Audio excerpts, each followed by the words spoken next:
Hello friends, welcome back to my channel. मैं हूं आपकी फ्रेंड वर्षा। फ्रेंड्स, आज की इस वीडियो में हम बात करेंगे यूजीसी एनटीए नेट के कॉमर्स के प्रैक्टिस सेट की। वीडियो को स्टार्ट करने से पहले प्लीज़ मेरे चैनल को सब्सक्राइब कर लीजिए, और अगर आपने चैनल को सब्सक्राइब कर लिया तो इस वीडियो को लाइक कीजिए और अपने फ्रेंड्स के साथ शेयर कीजिए। फ्रेंड्स, इस वीडियो में हम बात करेंगे चैप्टर वाइज उन सभी क्वेश्चंस की, या फिर जो एक्सपेक्टेड है, हमें लगता है कि इस तरह के क्वेश्चंस पूछे जा सकते हैं, उन सभी क्वेश्चंस को हम यहाँ पर डिस्कस करेंगे। तो चलिए फ्रेंड्स, आज की इस वीडियो को हम स्टार्ट करते हैं। फर्स्ट क्वेश्चन है हमारा, dash provides information for income determination. यानी कि फ्रेंड्स, ऐसा कौन सा यहाँ पे हमारा ऑप्शन है जो कि हमें प्रोवाइड करता है इनकम को डिटरमाइन करने की इंफॉर्मेशन।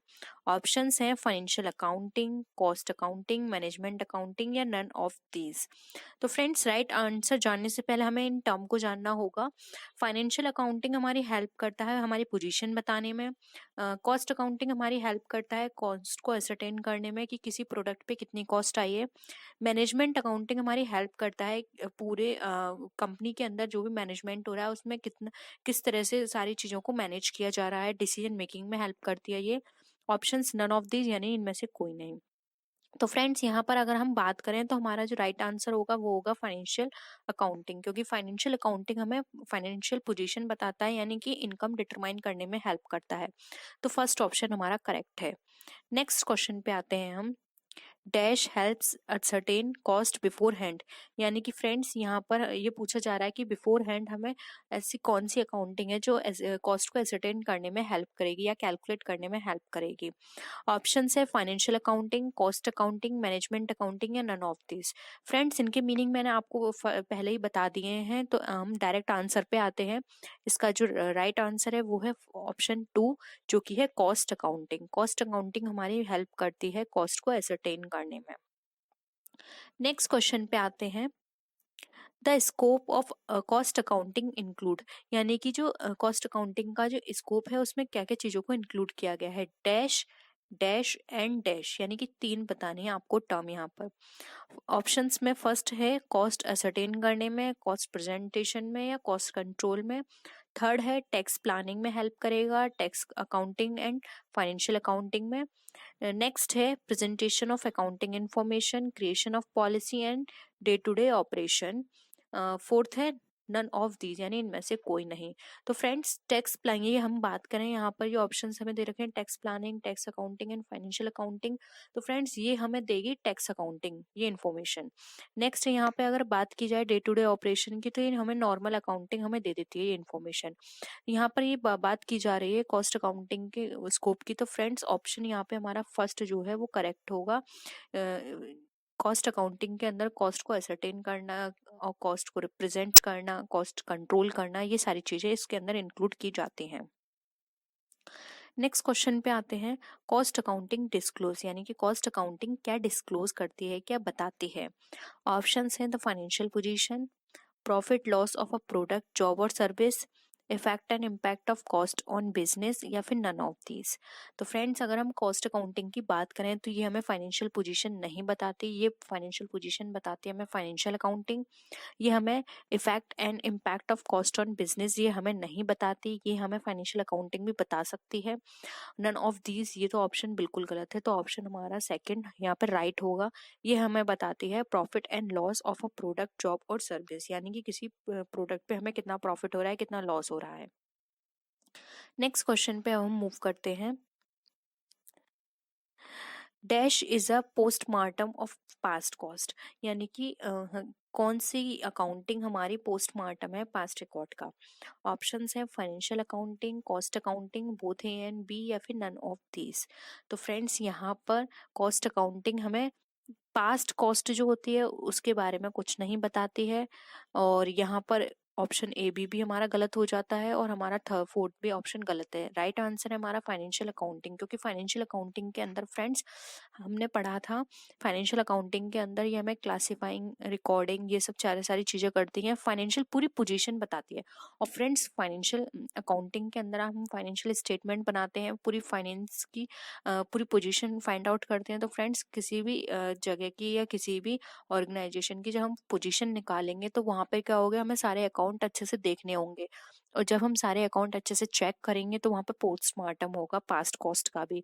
तो इसलिए फाइनेंशियल अकाउंटिंग हमारा यहाँ पर राइट आंसर है।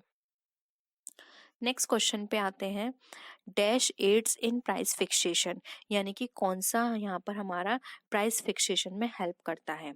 Financial accounting, cost accounting, management accounting या फिर नन ऑफ दीज। तो फ्रेंड्स यहाँ पर अगर हम बात करें प्राइस फिक्सेशन में, तो फाइनेंशियल अकाउंटिंग तो हमारी हेल्प करता है फाइनेंशियल पोजीशन में, फाइनेंशियल जो कितनी हमारी कॉस्ट निकल कर आ रही है ये देखने में। कॉस्ट अकाउंटिंग हमारी हेल्प करता है कॉस्ट को असरटेन करने में, ये सारा कॉस्ट से रिलेटेड होता है। मैनेजमेंट अकाउंटिंग हमारी मैनेजमेंट से रिलेटेड होता है, जिसमें देखा जाता है कि किस तरह से किसी भी चीज़ के लिए मैनेजमेंट किया जा रहा है, डिसीजन मेकिंग में हेल्प करेगी हमारी। नन ऑफ दीज हमारा ऑप्शन यहाँ पर ये तो बिल्कुल कट गया। मैनेजमेंट अकाउंटिंग फ्रेंड्स यहाँ पर नहीं होगा, तो यहाँ पे राइट आंसर माना जाएगा हमारा कॉस्ट अकाउंटिंग, क्योंकि फ्रेंड्स कॉस्ट अकाउंटिंग के अंदर अभी हमने पढ़ा था कि ये हमारी कॉस्ट को एसरटेन करने में हेल्प करती है, कॉस्ट कंट्रोल में हेल्प करती है। और फ्रेंड्स अगर ये हमारी कॉस्ट कंट्रोल में हेल्प करेगी तो प्राइस फिक्सेशन यहाँ पे अपने आप हो जाएगा। इसलिए फ्रेंड्स यहाँ पर हमारा राइट आंसर होगा बी, जो कि है कॉस्ट अकाउंटिंग। नेक्स्ट क्वेश्चन पे आते हैं हम। नेक्स्ट क्वेश्चन है, dash is the oldest branch of accounting, यानी कि फ्रेंड्स इसमें से बतानी है कि ओल्डेस्ट ब्रांच कौन सी है अकाउंटिंग की। फाइनेंशियल अकाउंटिंग है, कॉस्ट अकाउंटिंग है, मैनेजमेंट अकाउंटिंग है, नन ऑफ दीज। तो फ्रेंड डायरेक्ट हम इसका आंसर बताते हैं। इसका डायरेक्ट आंसर है फाइनेंशियल अकाउंटिंग, हमारी सबसे पुरानी ब्रांच है अकाउंटिंग की। उसके बाद कॉस्ट एंड मैनेजमेंट अकाउंटिंग आई थी। नेक्स्ट क्वेश्चन पे आते हैं। नेक्स्ट क्वेश्चन है हमारा, dash includes financial and cost accounting, tax planning and tax accounting. तो फ्रेंड्स ऐसी कौन सी अकाउंटिंग है जिसके अंदर financial and cost accounting include होता है, टैक्स प्लानिंग। फ्रेंड्स यहाँ पे टेक्स्ट नहीं है, ये है टैक्स। टैक्स प्लानिंग और टैक्स अकाउंटिंग हमारे यहाँ पे इंक्लूड होता है। तो फ्रेंड्स ऑप्शन है हमारे financial accounting, cost accounting, management accounting या फिर नन ऑफ दीज। तो फ्रेंड्स अगर हम ये सारी चीज़ों को यहाँ पर चेक करें, finance, cost, tax planning, test accounting, तो ये सब चीज़ें हमारी कंसिडर की जाती हैं मैनेजमेंट अकाउंटिंग में। तो यहाँ पे हमारा ऑप्शन थर्ड जो है वो हमारा राइट आंसर है।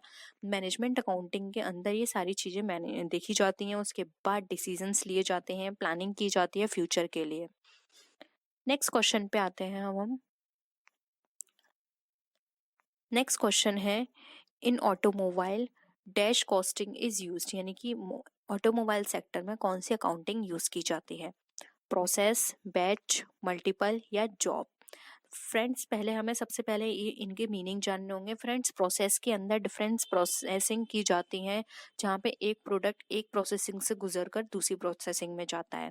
बैच का मतलब फ्रेंड्स यहाँ पर ये है कि जब कोई भी प्रोडक्ट डिफरेंट बैच में प्रिपेयर किया जाता है। फ्रेंड्स प्रोसेसिंग में होता है कि एक प्रोडक्ट एक स्टेज में कंप्लीट भी हो सकता है, ऐसा नहीं है कि उसको दूसरी स्टेज में जाना पड़ेगा, लेकिन बैच में यहाँ पे ऐसा नहीं है। बैच में डिफरेंट बैच में एक प्रोडक्ट बनाया जाता है, और वहां पर अगर वो एक बैच से निकला है तो वहां पर वो प्रोडक्ट दूसरी बैच में जाएगा तभी कंप्लीट माना जाएगा, यानी कि लास्ट बैच में जाकर ही वो फाइनल गुड बनेगा। मल्टीपल के अंदर डिफरेंट कॉस्टिंग होती है, यानी कि उस प्रोडक्ट को बार बार या फिर अलग अलग असेंबल किया जाता है, अलग अलग उसके पार्ट्स को बनाया जाता है। जॉब के अंदर फ्रेंड्स ये रिक्वायरमेंट पे बेस्ड होती है। जॉब कॉस्टिंग हमारी जब किसी भी ये कस्टमर के ऑर्डर पे भी बेस्ड होती है, कस्टमर जिस तरह से ऑर्डर करता है उस तरह से की जाती है जॉब कॉस्टिंग। तो ये थे इनके मीनिंग। हम बात करते हैं ऑटोमोबाइल में कैसे होता है। तो फ्रेंड्स ऑटोमोबाइल में यहाँ पे इसका राइट आंसर होगा थर्ड, क्योंकि फ्रेंड ऑटोमोबाइल के अंदर क्या होता है, जब भी कोई भी व्हीकल बनता है तो डिफरेंट पार्ट्स में बनता है। जैसे कि एक पार्ट बन गया, दूसरा पार्ट बन गया, तीसरा पार्ट बन गया, उसका चौथा पार्ट बन गया, उसके बाद उसको पूरे सारे पार्ट्स बनने के बाद उसको असेंबल किया जाता है। तो यहाँ क्या हो गया, मल्टीपल कॉस्टिंग आ गई, क्योंकि डिफरेंट प्रोसेस से वो गुजरा है, तो वहाँ पर उसकी क्या है, वो मल्टीपल वहाँ पर निकल कर आया, सारे कॉस्टिंग उसकी लगाई जाएगी, तब एक प्रॉपर कॉस्ट निकल कर आएगी। यहाँ पर आपके माइंड में फ्रेंड्स आ रहा होगा कि प्रोसेस भी इसका आंसर हो सकता था। फ्रेंड्स प्रोसेस इसका आंसर नहीं होगा, क्योंकि प्रोसेस में हमने बताया कि एक प्रोसेसिंग से गुजरने के बाद वो प्रोडक्ट फिनिश गुड्स बन सकता है। लेकिन फ्रेंड्स अगर हम यहाँ पे किसी मोटर व्हीकल की बात करें तो अगर उसका एक पार्ट बनाया गया है तो जरूरी नहीं है एक पार्ट बनाने के बाद वो पार्ट हमारा यूजेबल हो। वो पार्ट हमारा तभी यूजेबल होगा जब वो लास्ट स्टेज तक पहुंच जाएगा। इसलिए यहाँ पर आंसर इसका मल्टीपल कॉस्टिंग राइट होगा। नेक्स्ट क्वेश्चन पे आते हैं। Service costing is used in industries producing, यानी कि सर्विस कॉस्टिंग कहाँ पे यूज की जाती है इंडस्ट्री को प्रोड्यूस करने में। Products, service, both A and B, या फिर ये फ्रेंड्स ये है नन ऑफ दीज। ठीक है, तो फ्रेंड्स अगर हम सर्विस कॉस्टिंग की यहाँ पर बात कर रहे हैं तो सर्विस कॉस्टिंग के अंदर यहाँ पे फर्म क्या प्रोड्यूस करेंगी, तो फ्रेंड नाम से ही पता चल रहा है कि यहाँ पे वो सर्विस प्रोड्यूस करेंगे। बोथ ए एंड बी नहीं आएगा फ्रेंड्स, आप ऐसा बिल्कुल मत कीजिएगा, क्योंकि यहाँ पे पर्टिकुलर सर्विस कॉस्टिंग की बात कर रही है जो कि पर्टिकुलर सर्विस से ही रिलेटेड है।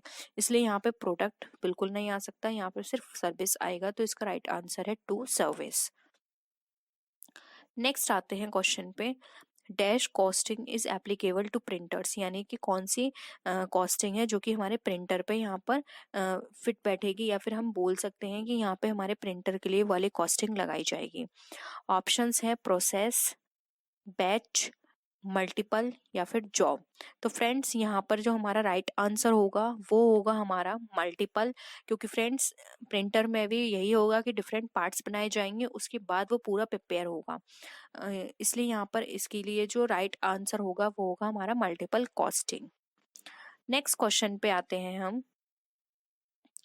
Process costing is also known as dash costing, यानी कि जो प्रोसेस कॉस्टिंग जो है वो कौन सी कॉस्टिंग कही जाती है।